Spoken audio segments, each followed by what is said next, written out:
नमस्कार दोस्तों, मैं सुमित यादव। आप देख रहे हैं जनता जानना चाहती है द सुनामी पर। मौजूद हूँ गाजीपुर बॉर्डर पर। इस आंदोलन को अब 4 महीने होने को हैं और अभी तक कोई दिशा, कोई भविष्य इस आंदोलन का समझ में नहीं आ रहा है।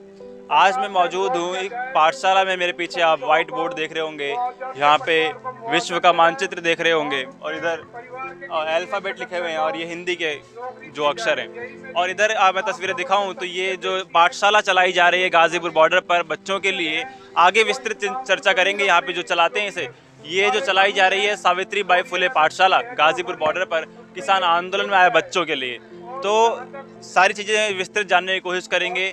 और ये कूड़ा छोड़ो कमल उठाओ पाठशाला में पढ़ने आओ, ये बच्चे जो यहाँ पर बोतल उठाते थे, कूड़ा बीनने का काम करते थे, उन बच्चों के लिए और किसान आंदोलन में जो बच्चे आए उन लोगों के लिए ये पाठशाला चलाई गई। आप देख रहे होंगे किस तरीके से यहाँ पे तस्वीर भी, इस तस्वीर को देखें कि बच्चे वो यहाँ पे कूड़ा बेचते हैं, इसी आंदोलन की तस्वीर ये।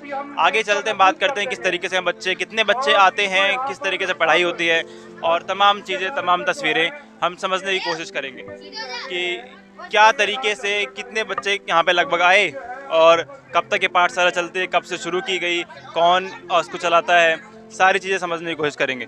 तो जी सर, पहले तो नाम बताएं, उसके बाद आगे की चर्चा करते हैं। सर, मेरा नाम देव कुमार है। तो इस पाठशाला के बारे में थोड़ा सा बताएं कि कब से शुरू हुई, क्या मकसद इसका। ये पाठशाला 22 जनवरी से रेगुलर है। उससे पहले हम शुरू किया, लेकिन 22 जनवरी से स्थायी हमें जगह मिल गई थी और यहाँ हमने अपना पाठशाला बनाकर निर्माण कर तब से हम रेगुलर यहाँ बच्चों को शिक्षा दे रहे हैं। कितने बच्चे लगभग आ जाते हैं यहाँ पे? लगभग 100 बच्चे हैं। पहले ज़्यादा भी हुए थे, फिर बीच में कम भी हुए, लेकिन 100 बच्चे के करीब हैं। तो कुछ बच्चे हमने निकाल दिए, जो बच्चे शैतानी करते थे, दूसरे बच्चों को पढ़ने नहीं देते थे। अभी भी आज नए एडमिशन आ रहे हैं रेगुलर, तो बच्चों का कोई ऐसी बात नहीं, बच्चे हैं, कमी नहीं है। तो एक बात बताएं, क्योंकि ये बच्चे वो, क्योंकि वहाँ पे भी लिखा हुआ है कूड़ा छोड़ो कलम उठाओ पाठशाला में पढ़ने आओ, तो कैसे राज़ी हुए बच्चे? क्योंकि हम भी मिलते हैं, हम बच्चों से बात करने में बड़ी दिक्कत होती है, सुनते नहीं हैं, भागते हैं। तो किस तरीके से आपने राज़ी किया इन लोगों को पढ़ने के लिए? बच्चे, हमने इनको बुलाया पहले। बच्चे देखो, थोड़ा सा लालच और उनको कुछ दिया जाए तो बच्चे जल्दी आते हैं खिंचकर।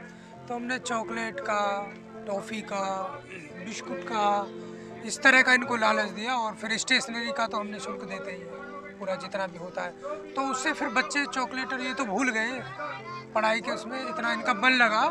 और बच्चे, हमारा 10 बजे का टाइम है तो बच्चे 8 ही बजे आ जाते हैं और जाते नहीं हैं। अभी भी 2 बजे का स्कूल, हमारा पाठशाला ख़त्म हो जाती है, लेकिन बच्चे अभी भी हैं। तो इनका लगन है, ये बच्चे हैं मन के सच्चे, पढ़ना चाहते हैं। लेकिन देश में जो दोहरी शिक्षा नीति है वो कहीं ना कहीं इनको शिक्षा से वंचित और दूर बना के रखती है। तो देश का ये दुर्भाग्य है कि जहाँ शिक्षा सबको समान होनी चाहिए, वहाँ शिक्षा में भेदभाव है। तो हम यही अपील करते हैं कि समान शिक्षा होनी चाहिए।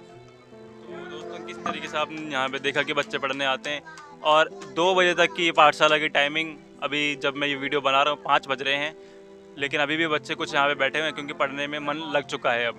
तो थोड़ा सा अपनी संस्था के बारे में बताइए, सावित्री बाई फुले पाठशाला, इसके बारे में थोड़ा बताएं।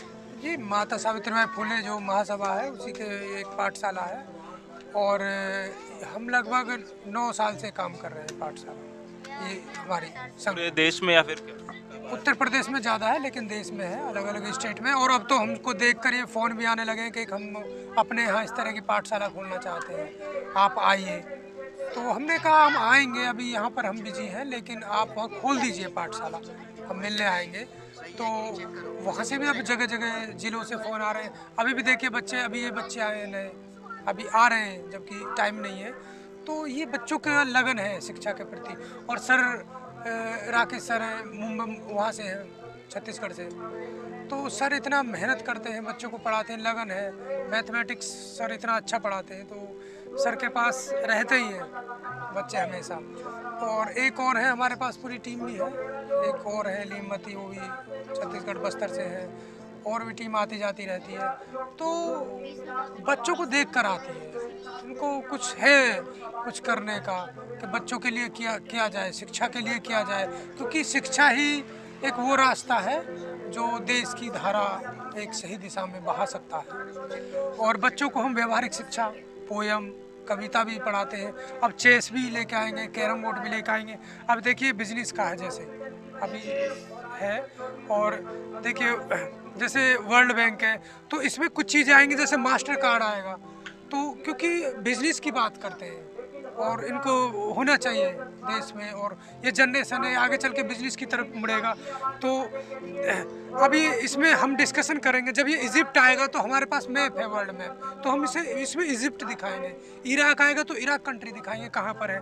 ये वीज़ा की बात आएगी तो वीज़ा के बारे में बताएंगे, वीज़ा कार्ड क्या होता है, पासपोर्ट क्या होता है, आप कैसे मलेशिया जा सकते हैं, उसकी पॉलिसी क्या है, क्या क्या कैसे हम जाना चाहिए, टिकट कितने का है, फ्लाइट से जाएंगे। तो हम हर तरह का बच्चों को एक डेवलप करके चल रहे हैं ताकि पाठशाला से बच्चे निकले, कहीं किसी भी मुकाम पर पहुँचे, अपना एम पढ़ लिख कर अधिकारी बने, बिजनेसमैन बने, जर्नलिस्ट बने आपकी तरह। तो ये कहे कि हम हाँ उस आंदोलन से निकले हैं, उस आंदोलन ने हमें दिया है। तो ये हम एक पहचान देना चाहते हैं कि आंदोलन खालिस्तानी पाकिस्तानियों का नहीं है, ये आंदोलन किसानों का है, और यह एक शिक्षा की ज्योति जल रही है। एक बहुत बड़ी ये बात कि इनकी शुरुआती दौर से लगातार ये कहा गया कि खालिस्तानी, आतंकवादी, विदेशी फंडिंग, तमाम आरोप लगाए गए इस आंदोलन पर। लेकिन ये तस्वीर गवाह है कि किस तरीके के काम इस आंदोलन में किए जा रहे हैं। बच्चों के पढ़ाने, जो बच्चे यहाँ पर कूड़ा बीनने का काम करते थे, उन लोगों के लिए ये व्यवस्था, यहाँ पे एक पाठशाला खोली गई, यहाँ पे बच्चों को पढ़ाया जा रहा है। लगातार 22 जनवरी से लगातार ये कार्यक्रम यहाँ पे चल रहा है कि सुबह बच्चे आते हैं, 2 बजे तक की पाठशाला होती है। अभी 5 बज रहे हैं लेकिन यहाँ पे कुछ बच्चे बैठे हुए हैं। तो सर थोड़ा और बताएं कि किस तरीके से और क्या क्या चीज़ें आप बच्चों से करवाते हैं पढ़ाई के अलावा भी, क्योंकि जो एक्स्ट्रा करिकुलर एक्टिविटीज़ होती हैं जिस तरीके से, और भी क्या किस तरीके से माइंड डेवलप होता है? इनका अलग अलग टीम है। सर मैथ्स है, दीदी निर्देश सिंह है, अभी तो नहीं है, वो कहीं गई है, उनका भी अरेस्ट वारंट आ गया है इसी दौरान, इस पाठशाला और आंदोलन के समर्थन की वजह से। तो वो एक अलग चीज़ है, क्योंकि हम संघर्षशील हैं, संघर्ष करेंगे, डरेंगे नहीं। हमारा उस सरकार प्रशासन का अलग काम है। तो अब इन बच्चों को हम हर तरीके से हर क्षेत्र में हम इनको आगे बढ़ाना चाहते हैं। शिक्षा के साथ साथ इनका ड्राइंग का भी हम कराते हैं, स्पोर्ट्स का भी कराते हैं, और अब हम इनको कैरम बोर्ड, चेस, ताकि इनका माइंड और ब्रॉड हो, इंग्लिश का भी हम इनका कराते हैं। तो एक सर्वव्यापी इनको हम दिशा देना चाहते हैं, सर्वव्यापी सोच की बात करते हैं। और दीदी निर्देश सिंह इनको पोयम, इनको प्रेयर कराती है, और बड़ा लगाव रखते हैं बच्चे। उनको आएंगे तो एकदम बच्चे लिपट जाते हैं, चपट जाते हैं, मैम कहाँ गई थी, सर कहाँ गए थे, सर के कहाँ गए थे। कोई भी आता है तो इतना बच्चों ने सीखा है। जो बच्चे गाली देते चलते थे इधर उधर, आज वो बच्चे ABCD 1 2 2 2 4 2 3 6 टेबल ABCD 1 2 ये एक कहते हुए निकलते हैं यहाँ से। बड़ा अच्छा लगता है यहाँ पे मिले, क्योंकि कुछ बच्चे उम्र में 10-12 साल के भी होंगे, कुछ 7-8 साल के भी एज ग्रुप होगा। तो जो बड़े बच्चे आए, जो 10-12 साल के बच्चे हुए हैं, जो उनमें कुछ पहले से कुछ था कि कुछ, या फिर बेसिक से शुरुआत करनी पड़ी ABCD से? देखिए कुछ बच्चे पहले स्कूल जाते थे, कुछ बच्चे ऐसे हैं काफ़ी बड़े हैं, अभी है नहीं यहाँ पे एक बेटा, वो काफ़ी बड़ा भी है, लेकिन वो पहली बार यहाँ स्कूल आया है, और उस पर ABCD भी नहीं आती थी। अभी वो आ रहा है, थोड़ा बाहर गया है, उसी से आप पूछेंगे तो वो बताएगा। और एक लड़का और है जो ऑटो का काम सीखता था, लेकिन एक लड़का ने उसे बताया, उसकी गली का था, कि मैं वहाँ पढ़ने जाता हूँ पाठशाला, तो उसने उसी दिन से वो काम छोड़कर यहाँ पाठशाला रेगुलर आता। साल की उम्र थी सर उसकी ऑटो? वो 12 साल की उम्र होगी उसकी लड़के की, और वो अब कहता है कि मैंने जब से पाठशाला मैं आया हूँ, मैंने काम छोड़ दिया, उसी दिन से मैं पढ़ना चाहता हूँ। तो उसमें जो हम और दीदी निर्देश सिंह जो अध्यक्ष है उसकी महासभा की, तो हम लोग ना 5 बच्चे तो कम से कम ऐसे सेलेक्ट करेंगे इस पाठशाला से, जिनका हम खर्चा वहन करेंगे एजुकेशन का। वो जितना लाइफ में पढ़ना चाहे हम उनको पढ़ाएंगे अपनी तरफ से, और वो जो भी बनना चाहे। तो बच्चे पढ़ने में होशियार हैं, तभी हम उनको अपनी एडॉप्ट करना चाहते हैं, हमारी संस्था उनको एडॉप्ट करना चाहती है, ताकि वो अच्छे पढ़ लिख कर उनको एक अलग माहौल मिल सके शिक्षा का यहाँ से निकल कर। तो हम इतना नहीं है कि हम कल को आंदोलन समाप्त हो जाए और हम चले जाएं, किसान चले जाएं, और बच्चे को हम बस अधबर में छोड़कर चले जाएं। देखो ऐसा भी नहीं है, बच्चे जो स्कूल में है एडमिशन ठीक है, उसके बाद हम उनका एडमिशन कराएंगे सरकारी स्कूल में, और उनका जो 25% जो EWS का कोटा होता है गरीब बच्चों का, उसमें भी हम उनका एडमिशन करा के जाएंगे। प्रशासन से बात करेंगे, स्कूल मैनेजमेंट से बात करेंगे, ताकि उनका हक वहाँ ना कोई और दिया जाए, किसी को ना छीना जाए, उन्हीं गरीब बच्चों को उनका हक वहाँ पर दिया जाए। आखिरी सवाल सर, क्योंकि किसान आंदोलन में मौजूद हैं आप लोग, और तो किसान आंदोलन में आपकी क्या राय है, क्या समझते हैं कि क्योंकि 4 महीने होने वाले हैं अब, तो आगे क्या होगा, कि आपकी क्या राय है, आप क्या समझते हैं निजी तौर पे? देखिए, हम ये चाहते हैं कि सरकार की निरंकुशता बहुत ज़्यादा हो चुकी है, सीमाएं टूट चुकी हैं, सब्र का बांध टूट चुका है। तो ज़रूरी है कि समझना चाहिए किसानों का दर्द। आखिर वो अन्नदाता है, पूरा देश का पेट उनकी मेहनत से भरता है, तो सरकार को उनकी सुननी चाहिए। भाई हम यहाँ किसान बैठे हैं, क्या ज़रूरी नहीं है क्या हम वाकई में खालिस्तानी पाकिस्तानी हो गए, अपने अधिकारों के लिए और हक के लिए बैठने लगे? तो पहले नहीं थे हम। तो ये चीज़ें सरकार की एक निरंकुशता है, और सरकार को मानना चाहिए। नहीं मानेंगे तो हम उठने वाले नहीं हैं, और जब तक आंदोलन चलेगा हम यहाँ समर्थन नहीं करेंगे, और लोगों को हम जागरूक करते हैं, हम वीडियो के माध्यम से जागरूक करते हैं, और जगह जगह जाकर भी हम अवेयर करते हैं। जैसे मैंने 10 नवंबर से 26 नवंबर तक 1000 किलोमीटर साइकिल यात्रा की थी उत्तर प्रदेश से पंजाब में। मैंने वहाँ निजीकरण के विरोध में साइकिल यात्रा की थी। मैं वहाँ किसानों का बिल और जो लेबर लॉ आया था, जो 8 घंटे से 12 घंटा किया था सरकार ने, उसके बारे में बताते हुए किया था। तो हम निरंतर प्रयास कर रहे हैं, लोगों को जागरूक कर रहे हैं। तो सरकार को मानना चाहिए, और वाकई में ही मानना पड़ेगा, क्योंकि हम पीछे हटने वाले नहीं हैं। ये किसानों का ही नहीं है, मजदूरों का भी आंदोलन है, इसकी मार मजदूरों पर भी पड़ेगी। तो यही है कि सरकार आज मान जाए तो ज़्यादा बेटर है, क्योंकि कल को फिर ज़्यादा संघर्ष करना पड़ेगा। किसानों को ज़्यादा एकजुट होने की ज़रूरत है, और एक दूसरे को वहाँ पर फैलाव की ज़रूरत है, और ये निरंतर हो रहा है। देखिए, ये ज़मीनी आंदोलन है, भारतीय इतिहास का एक अद्भुत आंदोलन है, एक संघर्षशील आंदोलन है, जो अब दिल्ली से या बॉर्डरों से गांव की तरफ मूव करने लगा है।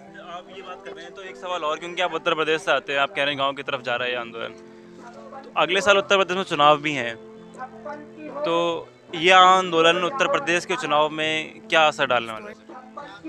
ये आंदोलन उत्तर प्रदेश के चुनाव में किसानों के विचारों पर मुड़ाव महसूस करेगा, इस कृषि बिलों के साथ झुकाव महसूस करेगा, क्योंकि एक बड़े तबके का, एक बड़े समुदाय का हक मारा जा रहा है, उनके अधिकारों को छीना जा रहा है, उनको दबाया कुचला जा रहा है। तो सीधी सी बात है कि यहाँ बीजेपी की सरकार या योगी सरकार का समर्थन नहीं करेंगे।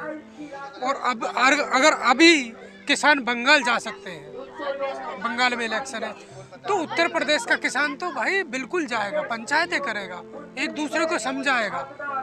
इनका अगर मैं एक कंडीशन लगा दूँ इस चीज़ में, कि मैं मान लेता हूँ कि अगर 1 महीने 2 महीने चुनाव से पहले, उत्तर प्रदेश के चुनाव से पहले अगर सरकार मान जाती है, बिल वापसी ले लेती है, तब भी क्या प्रभाव डालेगा ये?